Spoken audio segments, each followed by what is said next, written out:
Hello, I'm David Little. And I'm Jill Gittins. Hello everyone. I'd like to welcome you all to a new podcast series called Little Talks, in which David will be discussing fascinating topics from homeopathy as well as the other healing arts. The title for our first episode is The Highest and Only Calling. But before we start, David would like to make a dedication. I would like to dedicate this series of lectures to the founder, Samuel Hahnemann, and my first teacher, Manning Strahl, who was a great osteopath, chiropractor, acupuncturist, mesmer, and homeopath. All the things that Manning mastered in his one lifetime, I'm still a little student of even after all these long years. Now, in addition to these Little Talk podcasts, we're also planning to present an in-depth series of courses and webinars on all the essential aspects of homeopathy. The focus of all our studies will be firmly based on Hahnemann's Organon of the healing art, as well as David's 6-volume textbook, the Homeopathic Compendium. If you would like to find out more about the Homeopathic Compendium, please go to our website at friendsofhealth.com. The links are in the description. Now David is going to say more about the topics we will be discussing. First of all, the central feature of this course will be the subject of homeopathy, which in German is pronounced Homoeopathy. It comes from the Greek homeos, similar, and pathos, suffering, and it leads to the motto, similars cure similars. In this study there will be 6 areas of focus. This begins with history and philosophy. History is very important because history tells us where we come from so we know where we are going. And philosophy is the foundation of all of the healing arts. And homeopathic philosophy is extremely practical in that it provides a foundation for understanding a vast treasury of healing. The second is materia medica and repertory. The materia medica records the materials of medicine, and it is a study of the remedies themselves as a partner to the repertory, which acts as an index to the materia medica. Then comes acute miasms and chronic disease, including chronic miasms, constitution and temperament psychology, which is an extremely important area for one who wants to go deeper into the healing arts, and posology and case management. Posology is a science of the dose. You might say dosology, in that this includes the preparation of the medicine, the preparation of how to give the medicine, how to adjust doses, how to repeat remedies. And case management is extremely important because it's hard enough to find a good remedy, but it can be just as hard in knowing how to use it. So case management is very, very important, in that some homeopaths don't recognize the remedy reactions in the sense of understanding what the remedy is doing and where it's going to go. Then there's the complementary healing arts, which are in the 6 Organon from Aphorism 286 to 291. This includes magnets, electricity, galvanism, mesmerism, massage, and hydrotherapy. Hahnemann said of these things that they were no less powerful and acted no less homeopathic than remedies taken by the mouth, olfaction, or contact on the skin. And then also we intend to include the Oriental healing arts, such as traditional Chinese medicine, acupuncture and acupressure, and Ayurvedic medicine, including yoga, marma points, and meditation. And also, I would like to reflect on some aspects which are very personal for me, and that is craniosacral therapy and osteopathic manipulatory technique, which I believe are perfectly homeopathic and fit within homeopathic philosophy.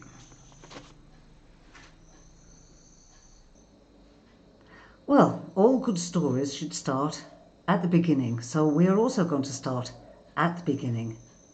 The theme for our first episode is based on the very first aphorism of Organon, and that's as close to the beginning as you can get. So I hope some of you out there may have an Organon to refer to. I'm reading from the O'Reilly edition of the 6th Organon. I shall read you the title page so you know exactly what I'm reading from. Organon of the Medical Art by Samuel Hahnemann, MD. Edited and annotated by Wenda Brewster O'Reilly, PhD. The 6th edition of Dr. Samuel Hahnemann's work of genius, based on a translation by Stephen Decker. And this is a very excellent edition of the 6th Organon to have, with a very good commentary and glossary to it. So now we go to Aphorism 1. The physician's highest and only calling is to make the sick healthy, to cure, as it is called. Only. And highest. Thank you. Now, Hahnemann added a very significant and interesting footnote to this aphorism, which we're going to discuss. But first of all, I'd just like to read you some comments David made in the Homeopathic Compendium about this. Hahnemann reminded practitioners that their high and only mission was the alleviation of the suffering of humanity, and in the first aphorism of Organon, he requested his homeopaths never to forget this.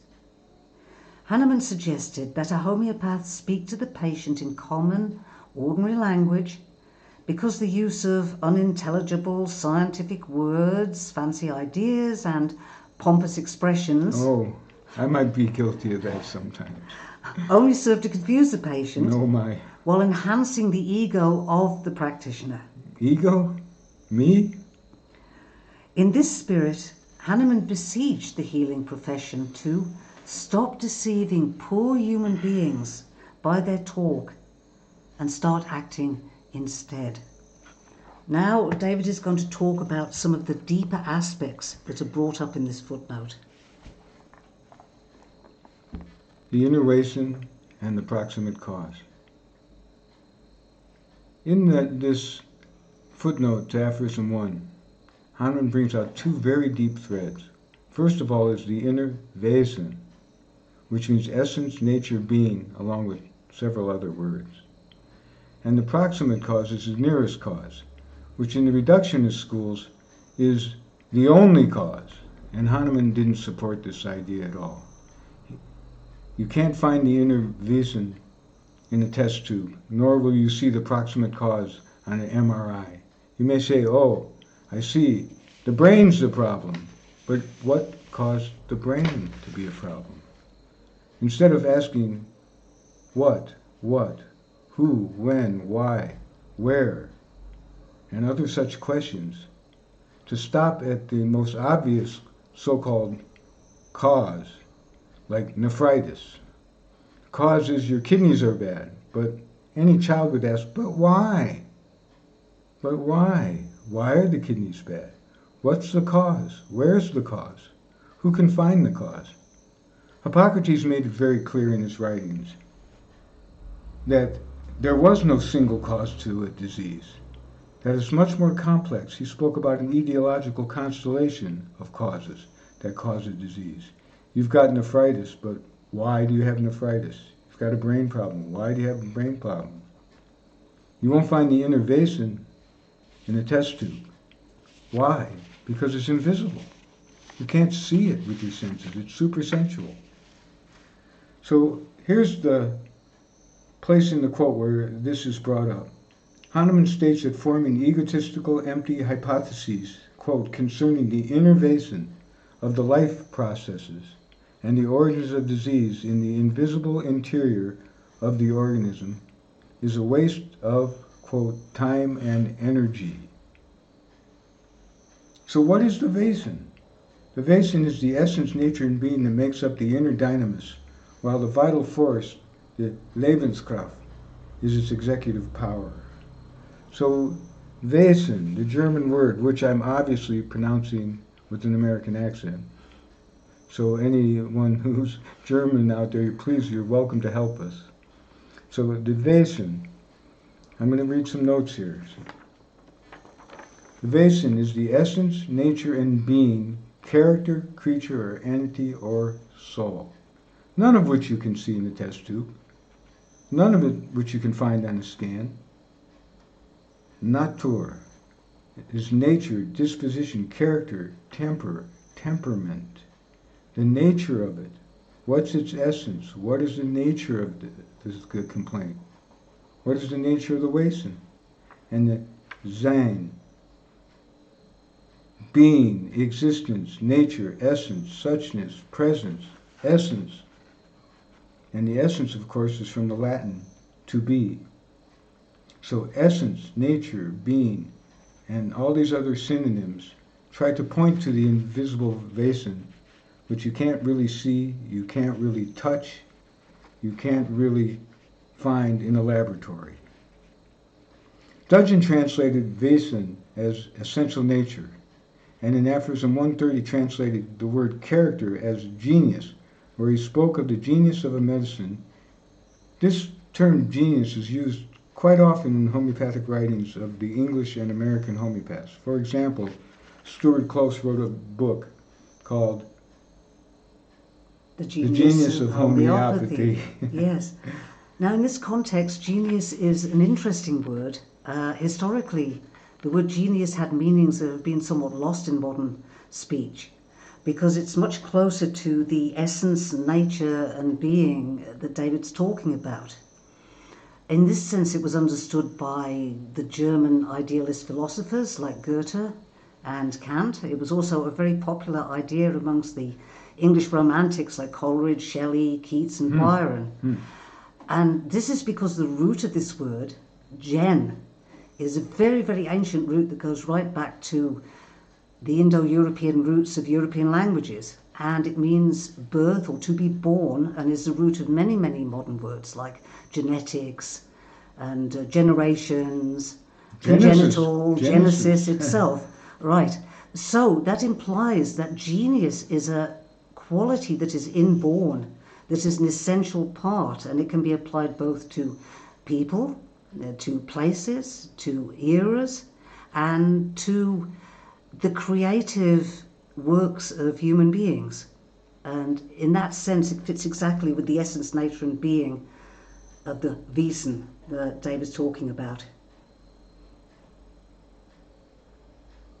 Dynamis. What is the dynamis?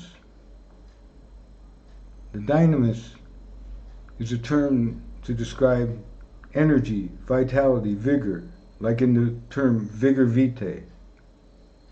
What is the Lebenskraft? Lebens, life, Kraft, force, power, energy. This equals the life force or the vital force, and again the vigor vitae. The Wesen and the vital force, you can see its effect on the organism, but you can't see it. You can't grasp the vital force. You can't grasp the Wesen with your hands. You can't see it with your eyes. You can't see it with an X-ray.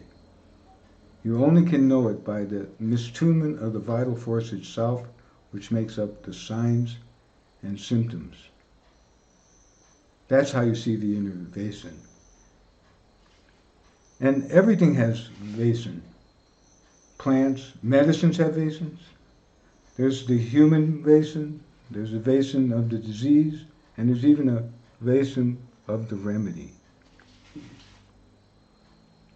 There's also some other key words that belong to this circle. You see there's a circle here.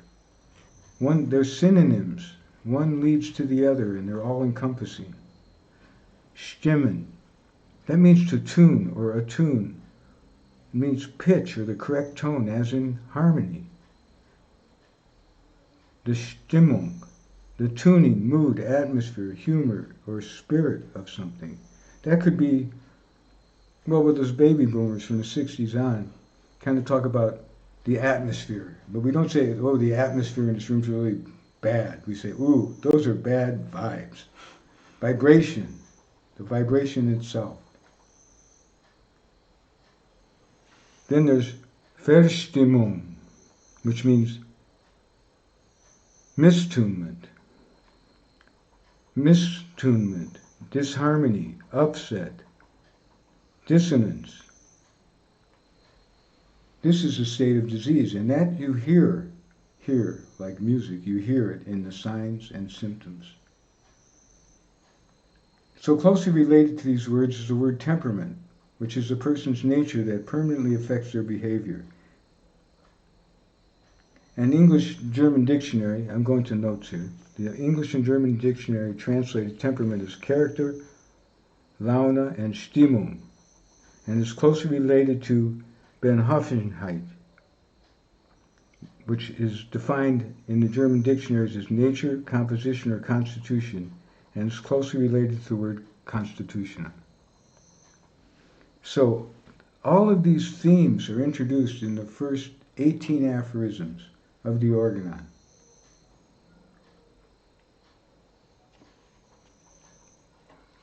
All right. Then we can move on. What is disease? It is the wasting of the disease that impinges on the human basin, mistuning the vital force, producing the signs and symptoms of disease. It is the wasting of the similar remedy that retunes the vital force to the state of health. This word stimmen, tone, it means like the correct tone, the harmonic vibration, the harmonic frequency. Tone itself, and we still use that word, like they talk about the nervous system being toned, or you have good muscle tone, right? People get up in the morning and say, I feel out of tune today. That means they don't feel harmony in themselves. So these words are in common parlance. They're used in medicine. Yet we don't know their origins. What is their origins? And actually, if you dig, you find out that Pythagoras, the ancient Greek, he spoke of the healing arts as if it was music. And he's at the foundation of two great arts, meaning the healing arts and the musical arts. And the same terminology was used for healing as in music. That's why when you see mistuning in the Organon, or tuning, or tone, or attune, or overtune, or undertune, that's all musical terms. Hahnemann once called the vital force and the basin the harmony, life's harmony, or the play of harmony. So disease is dissonance. It's the wrong note. It's the wrong frequency. The vital force is mistuned. You can't see the basin.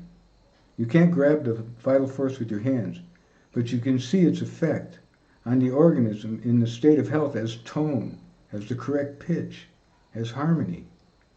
And in the state of disease, it's mistuned, where you hear dissonance and disharmony. Cell phones, they're everywhere. Even in the high Himalayas, there's cell phones. So where was I? Oh, to get into deeper aspects of this subject, I wrote a volume 5, called Constitution, Temperament, and Maps of Consciousness, where I deal with these subjects in detail. And also, you take a look at section in chapter 1 called In Search of the Lost Chord, and you'll see the background for all these terms: constitution, temperament, tune, tuning, mistuning, retuning, attuning, tune, tone, tune. I feel in tune today. I'm not so sure about that, but I'm trying. So get the point. Those words are carefully chosen. They're not random. They're not random words. I think that's about all I have to say on that subject at the moment. Well, thank you all for listening to our first podcast. I hope you enjoyed the discussion. And please watch out for our next podcast, which is called The Threefold Vision. That sounds pretty intriguing. In which we'll be exploring the fundamental principles of homeopathy. Please subscribe and click our notification icon to follow our channel and receive updates. And if you have any questions about the subjects discussed in our podcasts, you can send an email to our questions and answers at davidlittletalks@gmail.com. Okay. Well, it was a pleasure to talk to you all, and I hope we'll see you all again soon. Okay. And the final word, I'll go back to the aphorism itself. First comes ethics, then comes knowledge. And that's all I really have to say. Thank you. Welcome to Afterthoughts. This is a section we decided to do after watching the podcast and seeing certain areas where there might be some lacunas or even corrections that need to be made and other complications. This is a new medium for us, and we're learning how to function in a new environment. After all, I'm a somewhat technically challenged senior citizen, and I didn't grow up with all these technologies. But I'm learning now because life always starts at 74. So I guess we can enter the material itself. I discuss proximate and as the nearest cause and how the reductionist views it, but I'm not sure I explained well enough how a homeopath uses the etiological constellation. As I said, I asked many questions, I didn't give a lot of answers, and the afterthoughts are a chance to fill in the holes in the material.